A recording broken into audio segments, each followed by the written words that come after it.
rehabilitasi ini bukan hal baru, tetapi hal yang sudah teman-teman lakukan, kita rapikan dokumentasinya.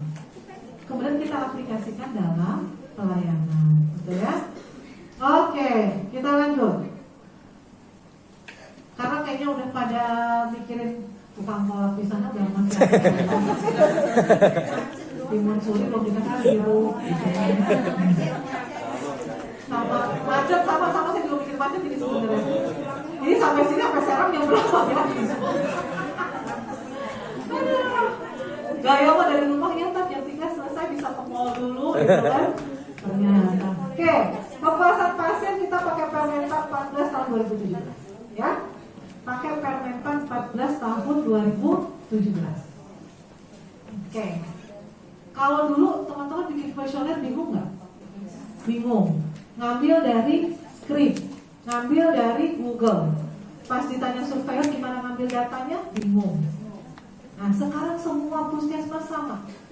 Ada 9 pertanyaan wajib, ya, yang ada di sini. Oke, kita akan lihat di sini, ya. Untuk pengambilan datanya ini adalah per semester, ya.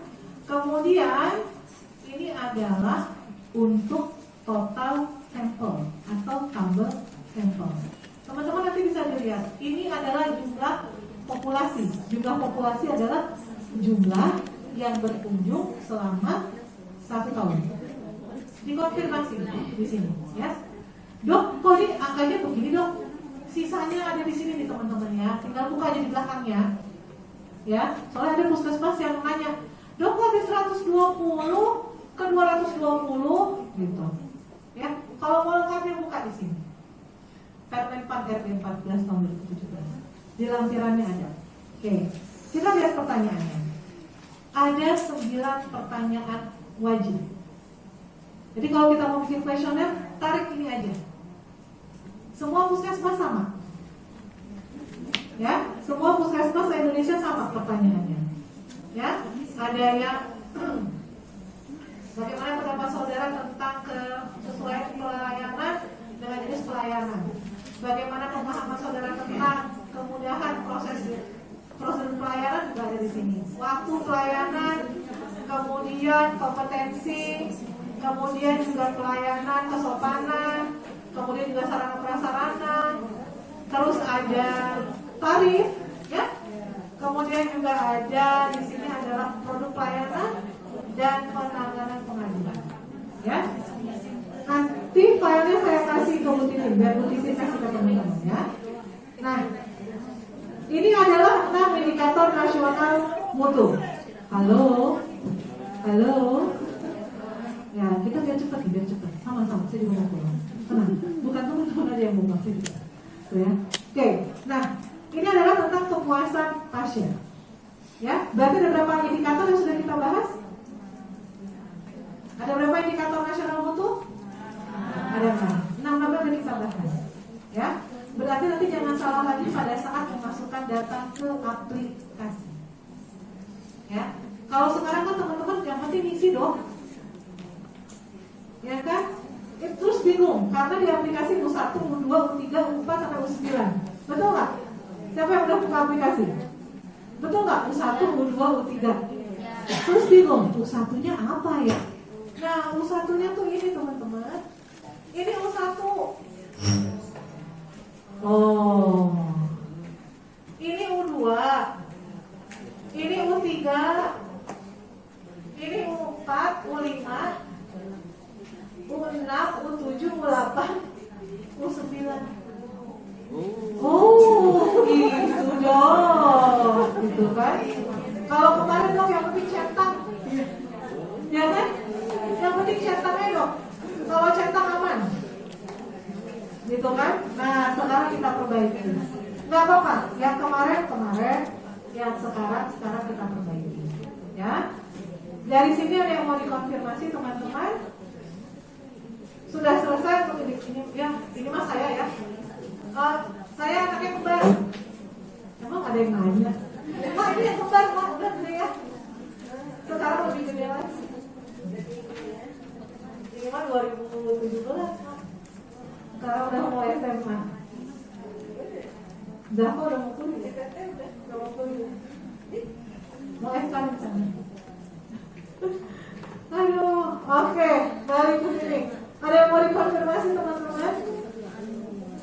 Dari 6 indikator, teman-teman dapat waktu 2 minggu. Kita ulang ya, tugasnya gimana? Tugasnya teman-teman adalah membuat indikator IMPP. Betul. Yang kedua adalah membuat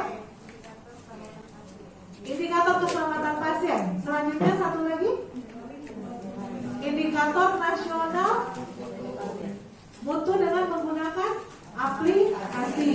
Satu lagi, indikator nasional mutu untuk masing-masing layanan. Kita ulang. INM by aplikasi. Ya. Kalau IKP nanti aja dulu, karena ada bab tersendiri buat teman-teman. Nanti akan ada pertemuan ketiga tentang IKP. Ya, khusus soal itu tentang IKP. Nah, yang kedua adalah teman-teman membuat IMPP, indikator untuk prioritas puskesmas.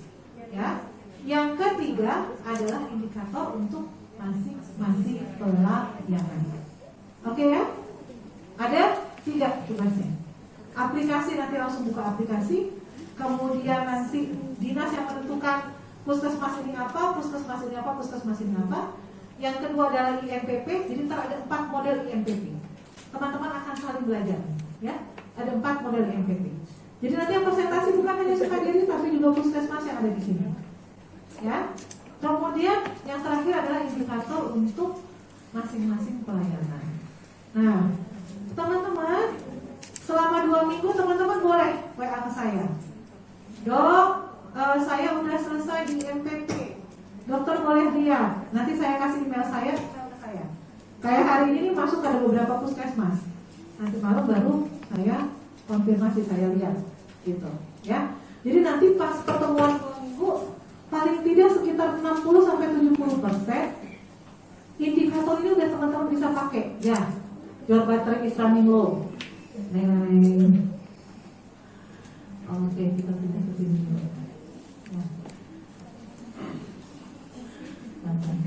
Tentang INM punyanya 4 puskesmas by aplikasi. Kemudian ada 4 IMPP, 4 puskesmas, kita akan sama-sama belajar. Kita bisa gini loh. Oh, yang punya di sini bisa kita masukkan ke yang ini. Jadi akhirnya kita punya yang bagus, gitu ya. Terus ada indikator mutu untuk masing-masing pelayanan. Nah, masing-masing puskesmas bikin dong.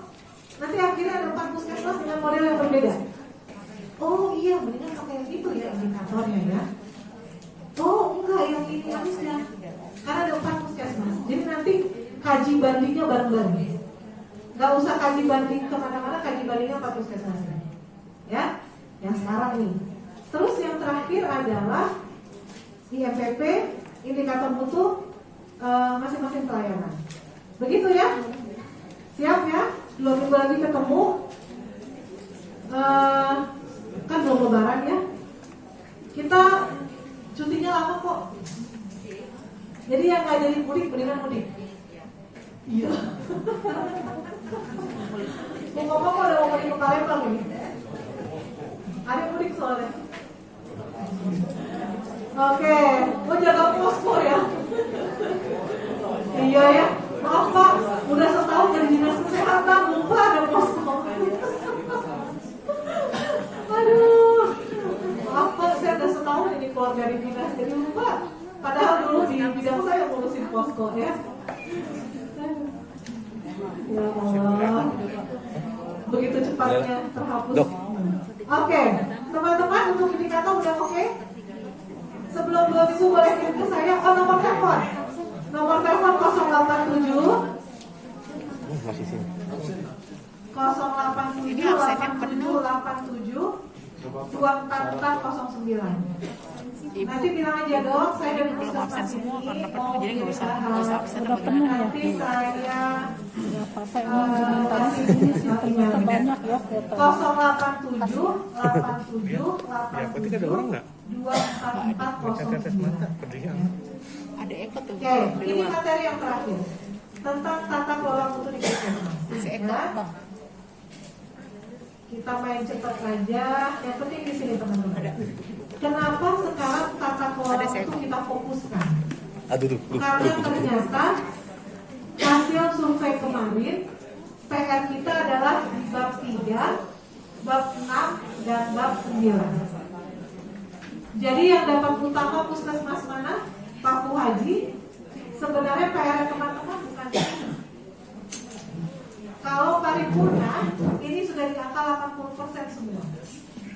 Tetapi dilalahnya bab 3, 6, 9.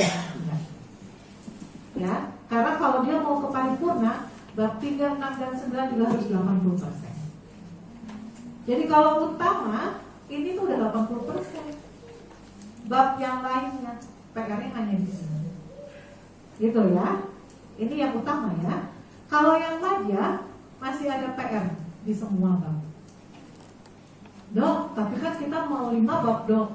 Tunggu aja sampai 5 bab. Jadi PPS nggak dikerjain. Enggak, tetap itu kan rekomendasi yang lama. Ya, dan sebenarnya kita bukan pengurangan EP, tapi EP itu kita apa ya? Bukan kita kecilkan. Jadi ada EP yang saling cross reference, EP yang berulang, SDM, alat, terus Sarpras itu kan berulang. Akhirnya dijadikan satu di KMP. Ya, kalau dulu kan ada SDM-nya UKM, ada SDM-nya UKP, SDM-nya di Apen. Akhirnya banyak EP-nya. Nah sekarang itu dirampingkan di satu tempat. Untuk sarana prasarana alat dan MFK itu ada di KMP, gitu, ya. Oke. Jadi ini ya, kenapa akhirnya ada tata kelola mutu. Oh iya, sebelum kesini ada yang mau saya tanya. Mana tadi ya? Nah, ini buku ini udah lihat? Lihat aja. Udah lihat belum bukunya nih? Pedoman tata kelola mutu di puskesmas. Hah? Udah. Wih, keren banget itu. Udah ada yang di print. Itu ngeprintnya PDF apa udah di convert Word. Nah, convert dulu Word. Biar apa? Copy paste-nya emang.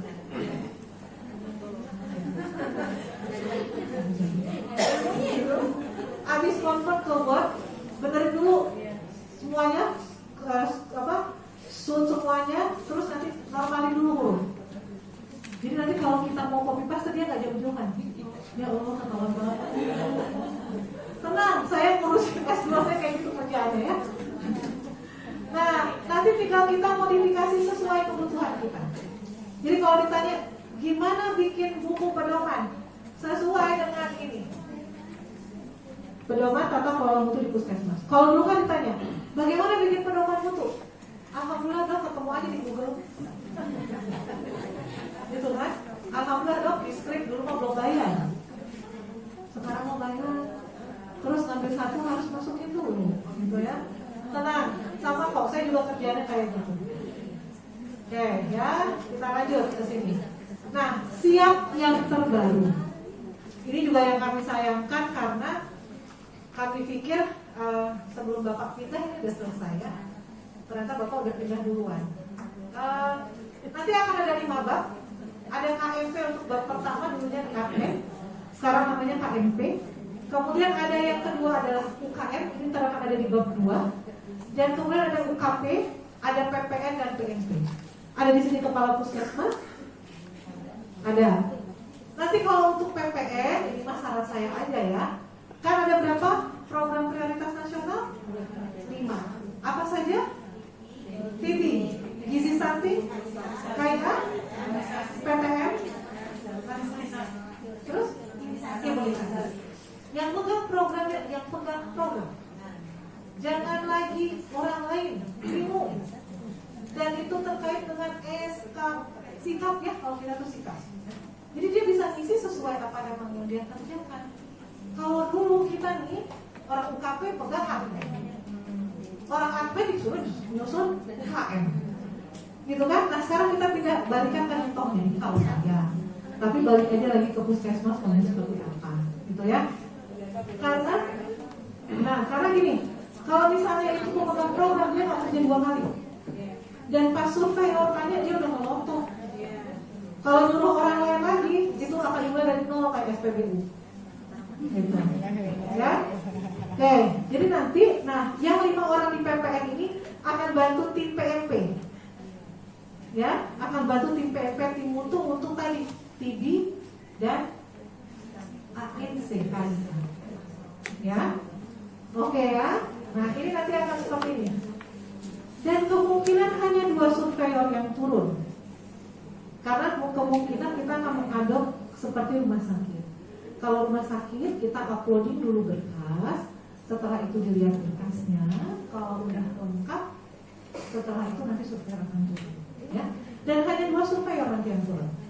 Teman-teman UKM dan admin itu sudah dimergerkan. Ya, jadi nanti surveyor itu akan UKM, PPN dan KMP satu surveyor, UKP nanti sama PNP. Ya, dan yang turun adalah kemungkinan besar semoga terwujud surveyor lokal. Ya, iya dong. Jadi yang termasuk regional. Jadi salah satunya itu ada yang regional. Regional kita itu adalah Jakarta, Jawa Barat, sama kemungkinan Lampung, gitu ya. Tapi katanya kalau Banten sama Jakarta harus siap-siap kalau kemana aja. Gak enaknya sih di situ ya. Iya sih ya. Kemarin saya juga ngajar Medan, ngajar ke Kalimantan, gitu kan, ngajar kemana-mana. Karena katanya kita dekat sama bandara, jadi suruh berangkat kemarin juga kita nggak bisa. Ya pikir kita aja ya. Oke. Jadi teman-teman, tapi teman-teman nggak usah bingung dulu. Dok, jadi saya mau ngerjain PPS yang 5 tahun sekarang apa yang kemarin? Kalau program perbaikan strategis, tetap pakai rekom surveyor, ya. Karena itu adalah rekom surveyor yang lama. Jadi nggak usah nunggu dulu ini disahkan, ya. Kalau nanti ini disahkan, teman-teman hanya mengidentifikasi mana yang sudah ada di MP sebelumnya, tarik dari itu. Tinggal diganti babnya. Kalau dulu bab 7.1.1 UKP, sekarang ganti jadi 3.1. Kan kalau di dokumennya enggak ada 7.1. Yang ada di mana? Di folder. Ya kan, hanya pakai stiker. Jadi sebenarnya tidak ada masalah. Jadi sekarang kita berpikirnya ini. Yang terpenting adalah PR kita yang terdahulu tentang PPS dikerjakan saja terlebih dahulu. Ada surveyor yang menanyakan, ada surveyor yang tidak. Kalau saya jujur saya menanyakan, tapi saya nggak detail yang mana PPS-nya, kok ini kenapa nggak begitu. Tapi yang saya tanyakan adalah dari PPS yang kemarin perbaikan apa saja yang sudah dilakukan dan gimana dampaknya. Paling cuma gitu aja kalau saya. Jadi nggak yang, tapi ada juga proses apa? Surveyor, saya pernah surveyor bareng, tapi dia baru surveyor di kafe. PPS-nya dilihat satu-satu, detail kok. Saya kasih loh puskesmas. Jujur deh, apa kasihan kalau puskesmasnya. Kalau menurut saya, ya yang terpenting mereka sudah mengerjakan, ada buktinya. Tetapi apa ya? Tidak hanya mengerjakan sekedar centang-centangnya saja, tetapi ada feedback untuk berikutnya itu seperti apa, gitu ya. Nah, untuk yang 5 bab ini teman-teman gak usah galau. Kita tunggu saja dari pusat, ya. Dok, jadi kira-kira yang Agustus kita apa? Yang penting yang 9 bab kemarin kita rapihin dulu. Belum melakukan audit, lakukan audit. RTM dok, alhamdulillah kita RTM-nya yang mimpin kepala puskesmas. Betul apa salah? RTM seharusnya siapa yang mimpin? PJT. Atau kalau dulu namanya WMM. Ya, jadi nanti kalau oleh akring jangan yuk. Udah melakukan RTM, sudah. Siapa yang mimpin? Kapus. Nah, ya, yang mimpin RTM adalah ketua tim itu. Oke ya? Nah, oke. Nah, ini nanti kalau yang 9 bab itu teman-teman udah rapi, nanti ini di launching, teman-teman tinggal pindahkan. Ya? Atau kalau sekarang gini, kalau saya selalu bilang gini ke puskesmas. Kemarin ke teman-teman Cilokong, ya. Saya itu kemarin udah bikin Cilegon, Pandeglang, Lebak, Tangsel sama Kota. Tapi Tangsel cuma sedikit, banyaknya dokter anak kemarin. Nah, dari situ saya bilang, baca, jadi gini, UKP yang baru buka UKP yang lama. Ya, diidentifikasi. Ada nggak EP yang kira-kira belum ada yang lama? Kalau misalnya nggak ada, ya udah tenang-tenang aja. Yang penting kita udah identifikasi dulu kan. UKM sama. UKM ini yang lama sama yang baru kita lihat EP-nya. Mana yang nggak ada? PPN dong, PPN itu dulu nggak ada. Ya, tapi kita lihat dulu di UKM ada yang namanya apa? UKM apa? Ada esensial, ada pengembangan. Itu teman-teman bisa pakai juga, siapa tahu yang teman-teman aku itu tentang PPM gitu ya. Tetapi PPM ini adalah program yang biasa teman-teman lakukan. Stunting TB, benar? Ya. Kemudian KIA, PTM gitu ya. Jadi mulai sekarang mulai mengidentifikasi, melihat dulu nih barangnya gitu ya. Oke, kita lanjut. Udah. Nah ini teman-teman, apa yang beda dulu sama sekarang? Kalau dulu kita pakainya PDCA, plan, do, cuekin aja. Plan, do, cancel aja. Karena kalau udah namanya audit udah pusing dong. Itu kan, ditanya audit internal mana? AEO gitu kan. Nah sekarang kita pakainya PDSA, studi, karena lebih kompleks. Kemudian ada indikator mutu yang berbasis web, ya. Ada aplikasi INM dan ada aplikasi IKP. Dan sekarang ada tim TPCB. Mereka lah tim TPCB-nya teman-teman, termasuk saya. Karena di dalam tim TPCB ada kami surveyor Banten. Seperti itu, ya. Nah, kalau dulu enggak, gitu ya. Kalau sekarang ini menjadi salah satu jalan keluarnya ya, biar kita lebih sama-sama. Nah, ini kita namanya plan, do, study, action. Studi ini maksudnya apa? Adalah analisa data, ya. Oke, kita langsung aja. Ini indikator mutu. Teman-teman sudah pre-registrasi semua puskesmas? Belum? Baru mau kumpul. Pre-registrasi dulu ya. Selesaikan sebelum Agustus. Karena dengan pre-registrasi teman-teman punya lisensi untuk diakreditasi azan data. Kita itu waktu mana? Ya, jadi jangan lupa re-registrasi untuk dapat lisensi biar bisa akreditasi, ya. Oke ya? Itu kok belum? Kan yang ngurusin siapa? Soalnya dulu biasanya beliau yang mau.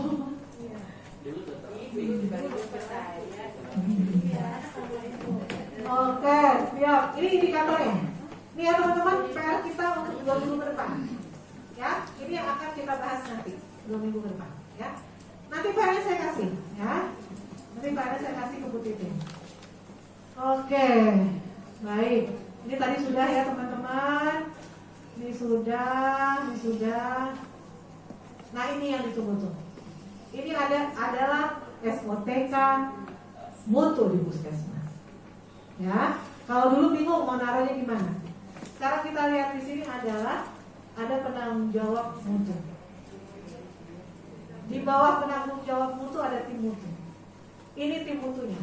Nah, tadi pertanyaannya, kalau nggak ada SDM-nya gimana? Ya, kalau SDM-nya nggak ada, sesuaikan saja. Kalau saya bilangnya gini, keselamatan pasien barengin sama K3. Ya, atau kalau nggak keselamatan pasien Menris sama K3. Kalau orangnya nggak ada, oh tenang dong, di saya orangnya banyak loh, sok mangga. Tapi kalau digabung, jangan lupa untuk melakukan uraian tugas biar nggak bingung, ya. Jadi di sini ada koordinator keselamatan pasien, ada PPI, ada Menris, ada audit internal, K3 dan mutu, KMP, UKM dan KPM. Nah, yang tim mutu tadi tuh ada di sini nih. Bab 5 tuh di sini. INM, indikator untuk mutu masing-masing lain itu ada di sini. Untuk IKP teman-teman di sini, bukan di sini. Ya, jadi yang tentang mutu semuanya ada di sini. Kasihan. Udah ditetapin belum? Suka diri. Udah. Ya, nggak apa-apa. Taruh ini lagi ya. Jadi ini koordinator mutu KMP, ini buat indikator mutunya, ya.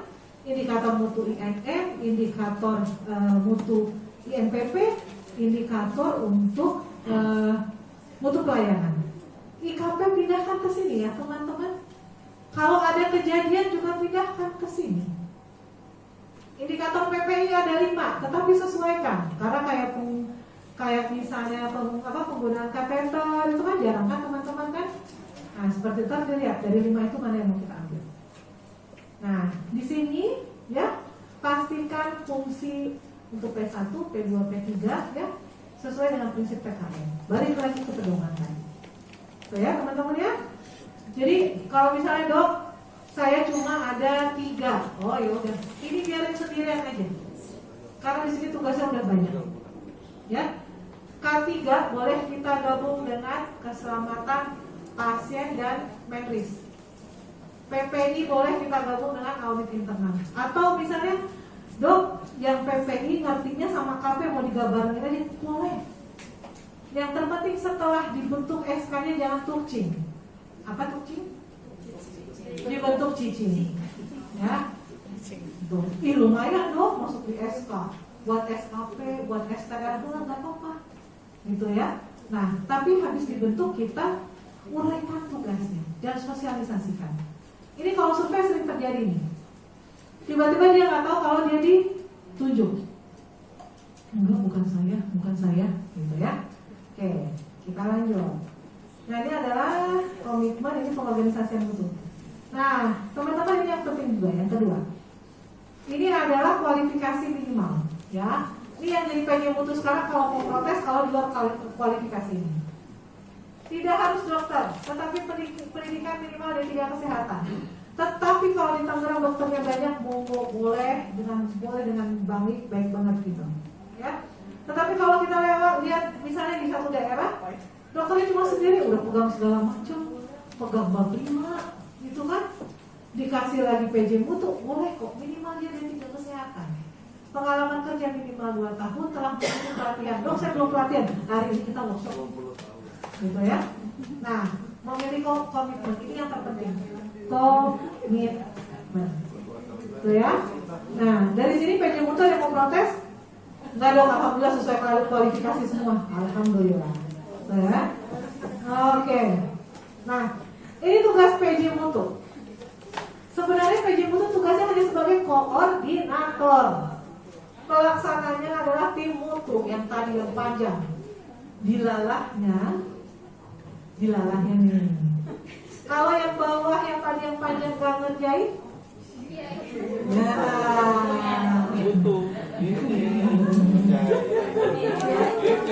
Nah, ya, oke, sip. Gitu ya, teman-teman. Oke, ini pengorganisasian tadi sudah. Ini tugasnya, ya. Tugasnya dari PJ dan tim mutu puskesmas. Ini ya, menyusun program. Ini melaksanakan pemantauan, melaksanakan pelaporan, ya. Audit internal, analisis. Ini dukungan penyelenggaraan. Yang terpenting adalah komitmen, teman-teman. Ya. Kemudian kepemimpinan. Kepemimpinan di sini adalah kita bukan hanya sebagai pimpinan, tetapi juga berfungsi sebagai coach, sebagai coaching. Ya, ini bagaimana kita memadupadankan 4 ini, 3 ini, yang akhirnya kita mencerminkan budaya mutu. Berubah memang susah, beneran susah banget. Ya, kita masuk ke suatu tempat yang udah terbiasa itu susah. Dulunya begini dong, begini juga aman kok dok, gitu kan? Nah ya, jadi ini adalah teori-teorinya. Nanti teman-teman bisa baca. Nah ini yang perlu kita ingatkan, komitmen manajemen. Ingat, walaupun kita PJ mutu, yang pegang kebijakan ada di mana? Kepala puskesmas. Semua harus pengetahuan kepala puskesmas. Ya, walaupun kita PJ, gitu ya. Oke. Nah, ini perencanaan. Satu lagi yang mau saya sampaikan adalah passion safety. Ingat teman-teman, sebelum passion safety, kitanya harus safety. Ya, kitanya harus safety di sini. Dan yang terpenting adalah yang kita harus terapkan di sini adalah lingkungan kerja yang bersifat terbuka, tidak boleh menyalahkan, kemudian budaya pembelajaran, perilaku yang adil dan pemberdayaan. Dalam passion safety, kita harus kitanya dulu yang memang memastikan ke pasien kita safety. Kayak tadi pertama, pastikan tangan kita memang bersih. Yang kedua, pastikan memang kita bekerja sesuai dengan SOP atau pedoman. Gitu ya? Oke. Baik, ini adalah kepemimpinan. Nanti teman-teman bisa lihat konsentrasi ini terlalu teoritis. Ya, yang penting nanti adalah pada saat pelaksanaannya, gitu ya, teman-teman ya. Baik, terima kasih. Hatur nuhun, ya. Kita lari ke kualitas, bukan ke kuantitas. Dari sini yang mau ditanyakan? Ayo. Ini contoh dari 2 materi ini contoh TKM, ada yang mau dikonfirmasi? Boleh?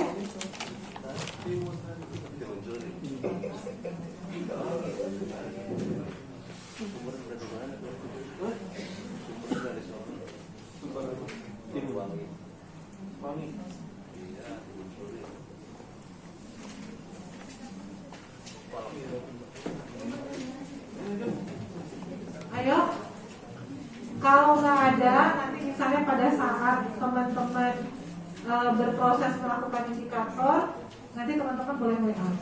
Misalnya pas lagi penonton indikator rapat baru ketemu, ya kemarin lupa nanya, boleh ya. Ini juga kemarin teman-teman puskesmas kayak gitu. Tapi misalnya gini, kalau teman-teman WA pagi, takutnya saya lagi ngamen gitu ya, saya jawabnya paling sekitar sore atau malam. Kalau dulu nggak apa-apa tahu, memang paling lama kalau menjawab gitu. Karena terkadang juga handphone di mana, saya di mana. Saya nonton Korea maksudnya, bukannya sibuk ngapain Korea, gitu ya. Karena saya mah receh di nonton Korea itu saya udah seneng gitu ya.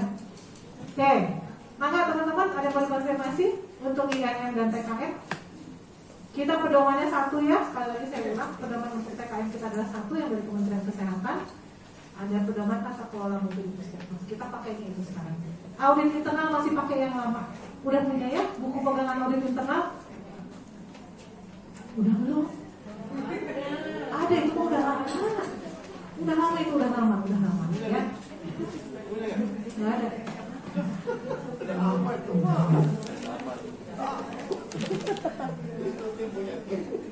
Oke, ada lagi yang ditanyakan? Ditanyain nggak? Kenapa yuk mau ada dokternya lo? Iya, nanya. Gak apa-apa sih kalau nggak.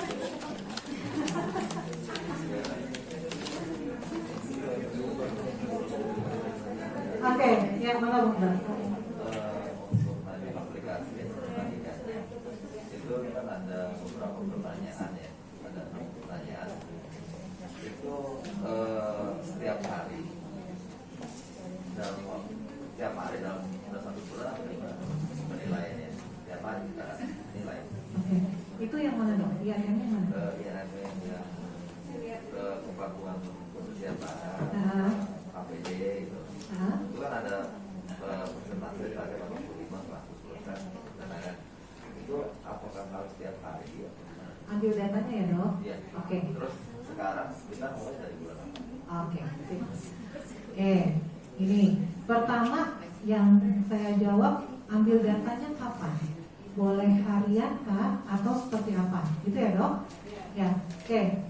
Kita balik lagi tadi, KKT, kepatuhan kebersihan tangan. Sampelnya ada berapa? Ada berapa peluang minimal? 200 peluang. Oke. Satu hari berapa orang? 3. Satu orang berapa menit? 20 menit. Sip. Berarti ngambil datanya kalau boleh harian Boleh. Tetapi kalau udah sampai 200, kalau udah 200, Selesai. enggak. Disesuaikan dengan targetnya puskesmas. Jadi peluang yang nentuin puskesmas minimal 200 peluang, gitu ya. Kalau misalnya dokter, 200 cuma sehari selesai, cuma pasiennya banyak, gitu kan? Saya naikin lah jadi 500, boleh. Yang terpenting adalah minimalnya di angka 200. Dokter mau ada tiap hari, boleh, walaupun ini adalah periodenya untuk 1 bulan. Gitu ya dok ya. Walaupun ini untuk periode 1 bulan, misalnya dokter selesai 3 hari, boleh, nggak masalah. Selanjutnya kita tinggal menganalisa data. Sama kita menganalisa benar nggak yang kita ambil data. Gitu ya dok. Terus yang kedua, tadi apa dok? Mulainya dari kapan? Oh, mulai dari kapan? Oke, mulainya dari kapan? Dokter pasti udah isi dong yang kemarin.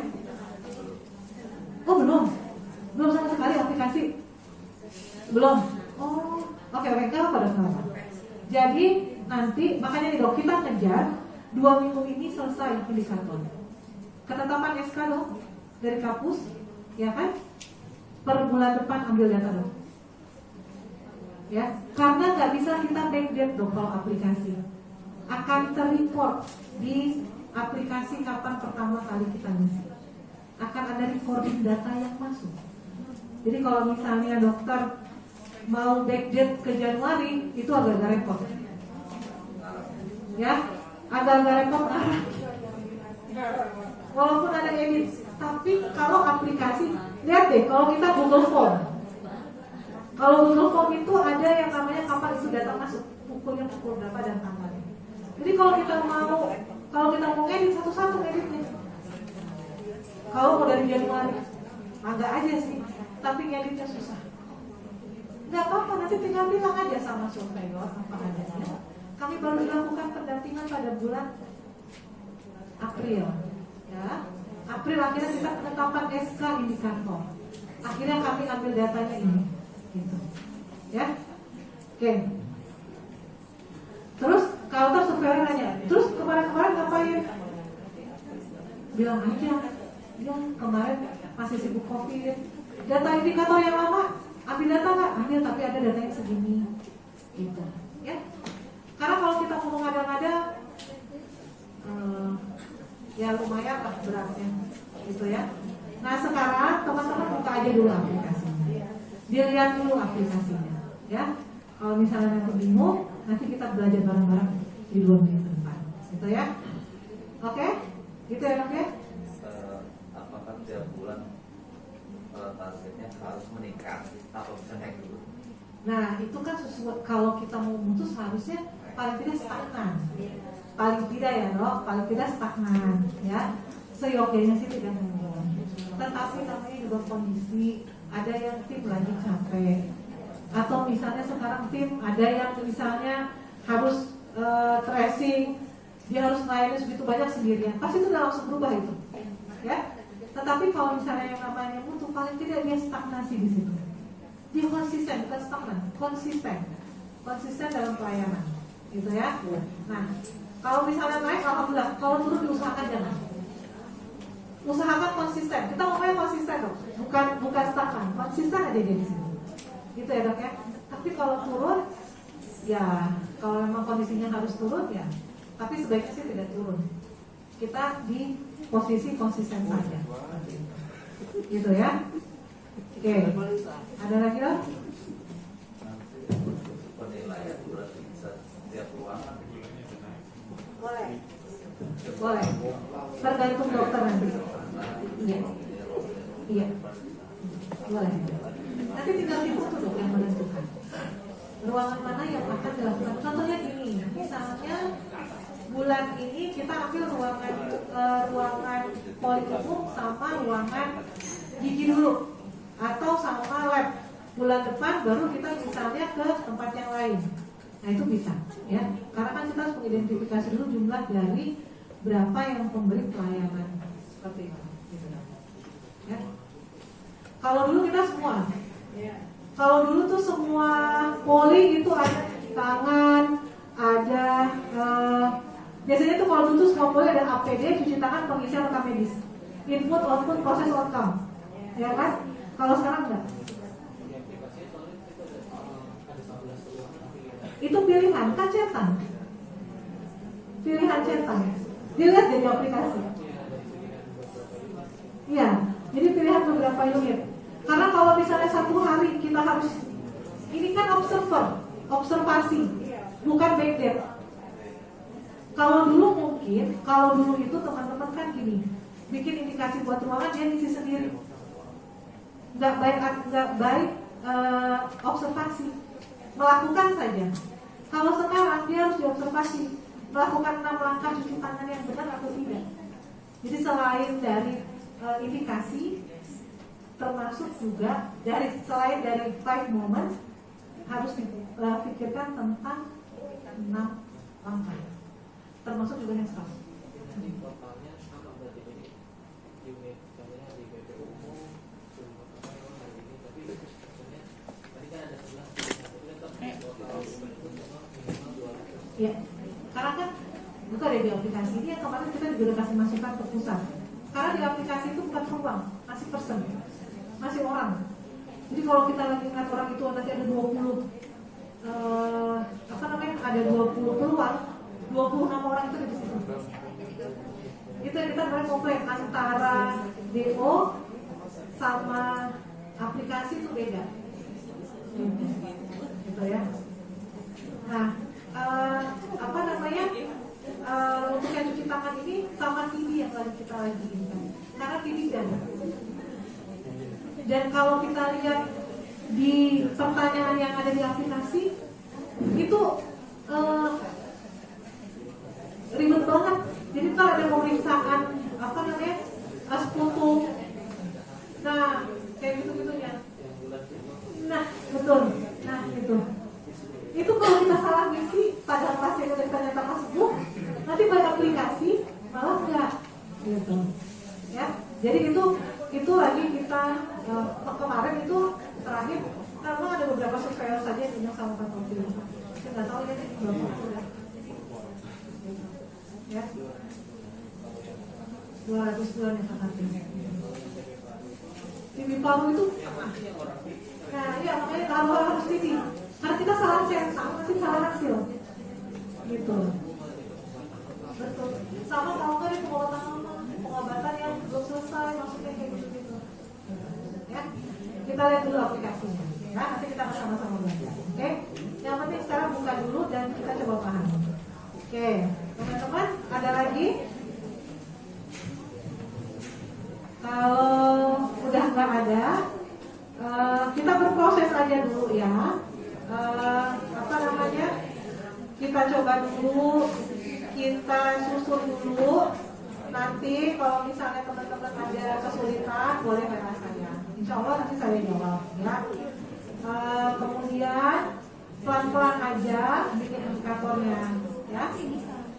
Semoga nanti 2 minggu lagi dari sekarang kita ketemu itu kita udah siap. Dan tadi yang jadi pertanyaan untuk kapan ambil data, semoga setelah itu teman-teman bisa menentukan SK-nya. Oke, itu saja dari saya. Mohon maaf segala hilaf dan silapnya. Terima kasih teman-teman, terima kasih tim pendamping, terima kasih teman-teman dinas kesehatan. Semoga pertemuan hari ini penuh keberkahan. Sebelum kita tutup, kita baca istighfar dulu. Astagfirullahaladzim. Ya, sama-sama kita mengucapkan alhamdulillahirobbilalamin. Mohon maaf atas segala hilafnya. Wabillahi taufiq wal hidayah. Wassalamualaikum warahmatullahi wabarakatuh.